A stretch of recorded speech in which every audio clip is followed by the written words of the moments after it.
சகுனியின் சகோதரர்கள். துரியோதனன் தாய் காந்தாரி. அவள் காந்தார நாட்டு மன்னன் மகள். அவள் சகோதரன் சகுனி. சகுனியை அறியாதவர் ஒருவரும் இரார். பாண்டவர்களைச் சூதால் வென்று காட்டுக்கு அனுப்பிய அந்த கயவனை அறியாமல் இருக்க இயலுமா? துரியோதனன் உடன் பிறந்தவர் 100 பேர். ஆதலால் அவர்கள் ஈரேம்பதின்பர் என்றும் 100வர் என்றும் பெயர் பெற்றனர். இதைப் போலவே சகுனியின் உடன் பிறந்தவரும் 100வரே. துரியோதனுக்கு தாய் மாமன்மாராகிய 100வரும் ஏதோ காரணத்தினால் அத்தினபுரத்திலேயே தங்கியிருந்தனர். அரண்மனையில் எந்நேரமும் சகுலி சகோதரர்கள் இங்கும் அங்கும் போய் வந்து கொண்டே இருப்பர். தாய்மாமன் முதலிய பெரியோர் யாராயிருப்பினும் மரியாதை செய்ய வேண்டிய வழக்கம் அந்நாளில் இருந்தது. ஆதலால் இளவரசர்களாகிய துரியோதனன், துச்சாதனன் முதலியோர் உட்காரவே முடிவதில்லை. அலுத்துப் போய் வந்து துரியோதனன் சற்றுச் சோர்ந்து அமர்வான். அப்போது யாரோ ஒரு மாமன் அவ்வழியே வந்து விடுவான். மாமனாயிற்றே, மரியாதை தராமல் இருக்கலாமா? உடனே இருக்கை விட்டு எழுந்து வணக்கம் செலுத்துவான். அந்த மாமன் சென்று விட்டானே என்று அமர்ந்தால் வேறு ஒரு மாமன் வந்து விடுவான். உடனே எழ வேண்டும். யாருக்கும் வணங்கி அறியாத துரியோதனனுக்கு மாமன்மாரால் பெருந்துன்பம் நேர்ந்தது. ஒரு நாள் மிகவும் சலித்துப் போன துரியோதனன் ஏதோ காரணம் சொல்லிச் சகுனி சகோதரர் 100வரையும் பிடித்துச் நிறையில் அடைத்து விட்டான். இப்போது அடிக்கடி எழுந்து மரியாதை செலுத்த வேண்டிய தொந்தரவு இராதல்லவா?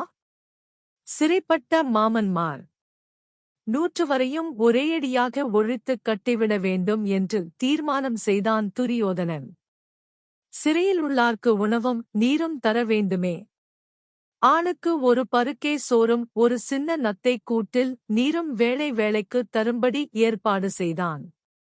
யாரும் கேட்டால் சோறும் நீரும் தருகின்றேன் என்று சொல்லிக் கொள்ளலாம்.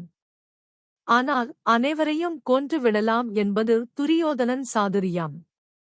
100வரில் மூத்தவனாகிய சகுனி சாமர்த்தியவான். தம் தம்பியர் அனைவரையும் அழைத்து, துரியோதனன் நம் அனைவரையும் கொல்ல ஏற்பாடு செய்துவிட்டாள். நாம் அவனை அடியோடு அழித்து பழிக்குப் பழி வாங்க வேண்டும். இதற்கு நாம் ஒரு தந்திரம் செய்ய வேண்டும் என்றான்.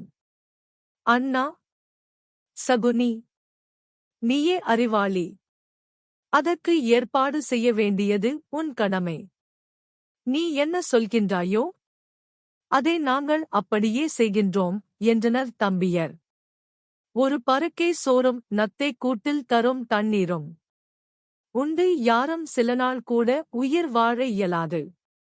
அனைவரும் இவ்வாறு இறப்பதை விட நம்மில் யாராவது ஒருவன் உயிர் பிழைத்தால் பழிக்கு பழி வாங்கத் தோதாக இருக்குமே. ஆதலால் நான் ஓர் யோசனை சொல்கின்றேன். அதன்படி செய்தால் துரியோதனனை அடியோடு ஒழித்து விடலாம் என்றான் சகுனி. 100 பேருக்குத் தரும் சோறும் தண்ணீரும் யாராவது ஒருவன் மட்டும் சாப்பிட வேண்டும். அப்போது ஒருவனாவது மேலும் சில நாள் சாவாமல் இருப்பான். யார் சாப்பிடுவது என்று தீர்மானம் செய்யுங்கள் என்றான் சகுனி. படுத்தச் செய்தான். அதனால் பாண்டவரின் பகையை கிளறிவிட்டான். சகுனி மூட்டிய பகைத்தீ பாரதப் போராக மூண்டது. துரியோதனன் அடியோடு அழிந்தான். துரியோதனன் அழிவு கண்ட சகுனி பழிக்கு பழி வாங்கிய நிம்மதியோடு உயிர் துறந்தான். சகுனி பற்றிய இந்த நாடோடிக்கதை நெடுங்காலமாக நம் நாட்டில் வழங்கி வருகின்றது. இதே கதை சந்திரகுப்த மௌரியனைப் பற்றியதாக வடநாட்டில் வழங்கி வருகின்றது.